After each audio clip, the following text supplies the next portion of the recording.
Welcome to another deep dive into American Scandal Report by Skoob. I'm your host, OZ Dalton, and today we're uncovering one of the most controversial military programs ever conceived.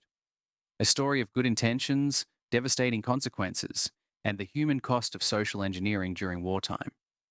This is the story of Project 100,000, a program so misguided that those who lived through it gave it a name that still echoes through military corridors today: McNamara's folly. To understand Project 100,000, we must first understand the man behind it, Robert McNamara, one of the most brilliant and controversial figures ever to serve in American government.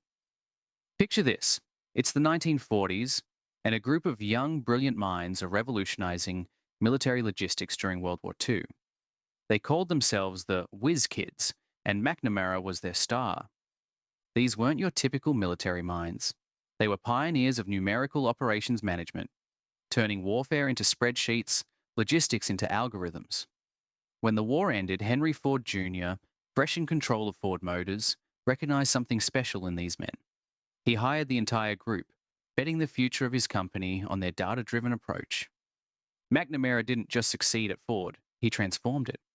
Applying those same operations management techniques that had helped win a world war, he rose through the ranks like a rocket. By the time he became Ford's president, he had already established himself as a master of quantitative analysis, a man who could reduce any problem to numbers and emerge with a solution. Then came 1961. John Kennedy, a man McNamara's own age, saw in him exactly what America needed as Secretary of Defense. The appointment would prove to be one of the most consequential in American history. McNamara brought his obsession with data into the Pentagon, reaching decisions quickly with little external debate. His confidence in numbers was absolute. During the Cuban Missile Crisis, it was McNamara's analytical mind that helped steer Kennedy toward a naval blockade rather than the airstrike many generals wanted. It was a decision that may have prevented nuclear war. But this same man, this brilliant strategist, would soon become the architect of one of America's greatest military disasters. As Vietnam escalated, McNamara was the most influential voice on American policy after the president himself. In 1962, with characteristic confidence, he told a reporter, "Every quantitative measurement we have shows that we're winning." But the enemy wasn't following his spreadsheets. The fascinating tragedy of Robert McNamara is how one of the most intelligent men ever to serve in a US administration allowed himself to be caught up in one of the worst policy disasters in American history. By 1966, doubts were creeping in. By May 1967, he was writing to President Johnson that the war in Vietnam is acquiring a momentum of its own that must be stopped. But it was too late. The man who had reduced warfare to body counts and munitions stocks had failed to ask the deeper questions about the nature and motivation of the enemy. As McNamara himself later reflected, over and over again, we failed to address fundamental issues. They had adopted a narrative about Vietnam without genuine inquiry, resisting any challenge to their prevailing assumptions. This was the mindset that would birth Project 100,000, a program that would apply the same quantitative, data-driven approach to human lives with devastating consequences. Now here's where the story gets really interesting. Critics would later accuse McNamara of cynically dreaming up Project 100,000 to use the poor as cannon fodder in Vietnam. The truth, as it often is, was more complex and arguably more disturbing. The idea didn't originate with McNamara. Its leading advocate was Daniel Patrick Moynihan, a sociologist who would later become a US Senator from New York. Moynihan's argument went something like this: America had a poverty problem and a military manpower issue. Why not kill two birds with one stone? The logic was seductively simple. Every year, hundreds of thousands of young men were being rejected as unfit for military service. Take these inner-city blacks and poor rural whites, groups Moynihan characterized as tending to be lazy and fond of booze, and transform them through military discipline. Teach them to bathe daily, salute, take orders, give them marketable skills. In a couple of years, you'd have converted lazy, unmotivated slackers into hard-working, law-abiding citizens. The paternalistic arrogance is breathtaking, isn't it? But both Johnson and McNamara embraced this concept in 1964, 2 full years before Project 100,000 was launched. Secret White House tape recordings reveal a conversation that chills the blood. Johnson told McNamara he wished the military could be persuaded to take second-class fellows, men who had flunked the armed forces mental test. "We'll teach him to get up at daylight and work till dark and shave and bathe," Johnson said. "And when we turn him out, we'll have him prepared at least to drive a truck or bakery wagon or stand at a gate." McNamara's response is equally telling. He told Johnson that uniformed officers were opposed to drafting low-aptitude men because they don't want to be in the business of dealing with morons in moron camps. The Army doesn't want to be thought of as a rehabilitation agency. For 2 years, Johnson and McNamara pushed this idea, and for 2 years, military leaders successfully resisted. The powerful chairman of the Senate Armed Services Committee, Senator Richard Russell of Georgia, accused McNamara of trying to set up a moron corps. The Department of the Army insisted it wanted to fight with the highest caliber of men available. But then came 1966, crunch time. Vietnam was devouring manpower at an alarming rate. The top brass, desperate for bodies, had to capitulate. If Johnson and McNamara weren't willing to draft sufficient numbers of middle-class boys, then second-class servicemen would have to suffice. With bitter disappointment and grave doubts, military leaders went along with their civilian bosses. Project 100,000 was born not from military necessity alone, but from a toxic combination of social engineering, racial and class prejudice, and wartime desperation. Let me tell you about a moment that crystallizes everything wrong with Project 100,000. It's 1967, and Hamilton Gregory, a college-educated military volunteer, is at an induction center when a sergeant walks in asking for a college graduate. Gregory raises his hand, and suddenly he's responsible for what the sergeant calls one of McNamara's morons. This recruit, let's call him what he was, a human being, couldn't read or write. He was unhealthily thin, didn't understand what basic training was, didn't even comprehend that America was at war.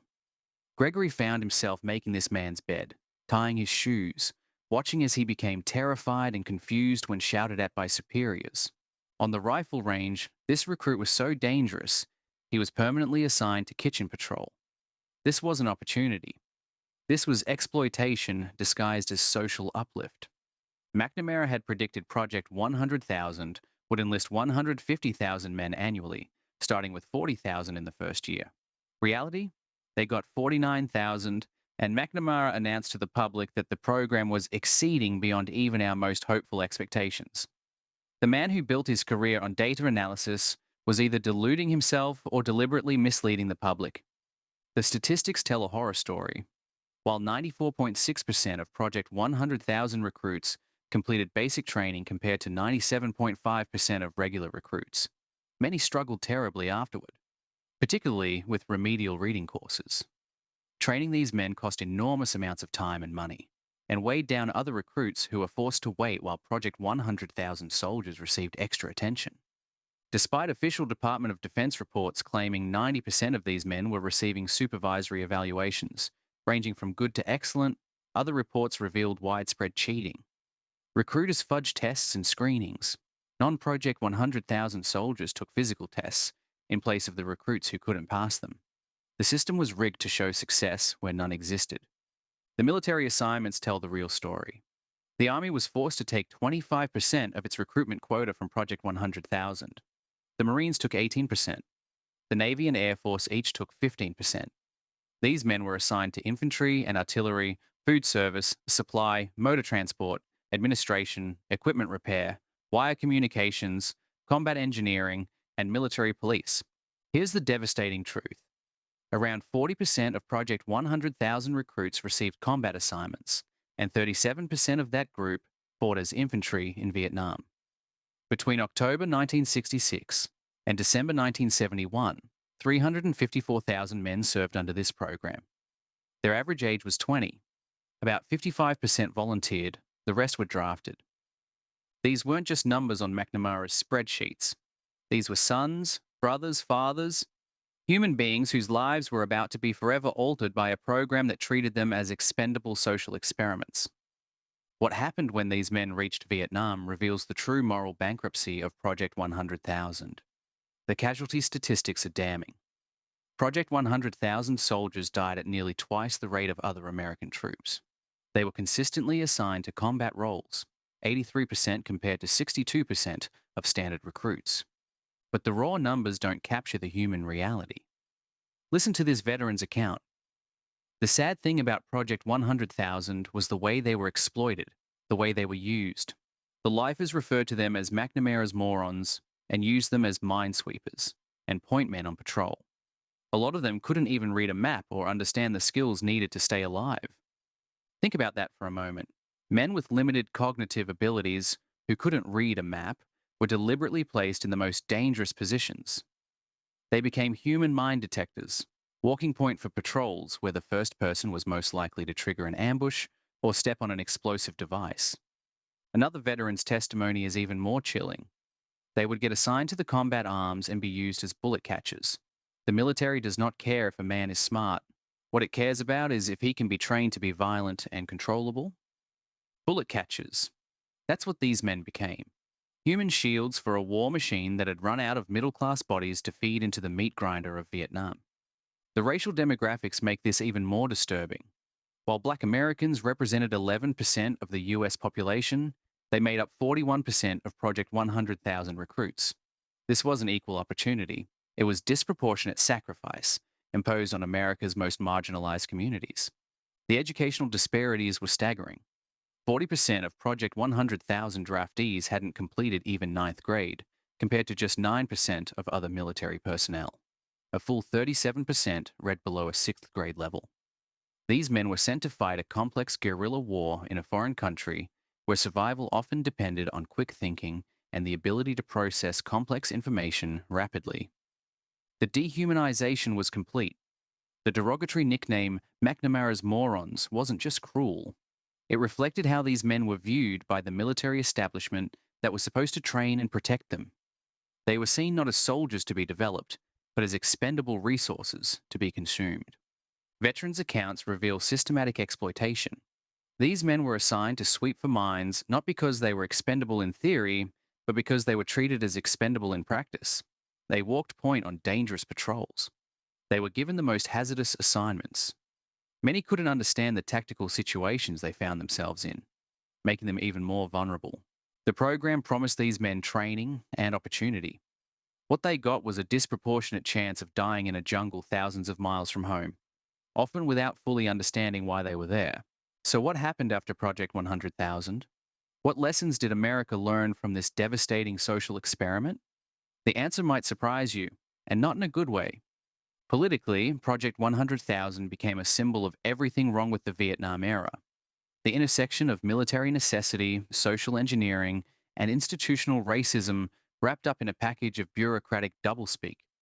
McNamara's vision of leveraging the military as an instrument of social change had crashed against the brutal reality of combat, leaving behind a trail of broken lives and shattered families. The program exposed the fundamental contradiction at the heart of 1960s social policy. The idea that America's most disadvantaged citizens could be uplifted by placing them in maximum danger. The stark racial disparities, with Black Americans constituting 41% of Project 100,000 draftees, while being only 11% of the population, fueled civil rights discussions and brought allegations of systemic discrimination that reverberate to this day. Within the military, the program's legacy was equally complex. While Project 100,000 temporarily bolstered troop numbers, it revealed the fundamental dangers of prioritizing quantity over quality in military personnel.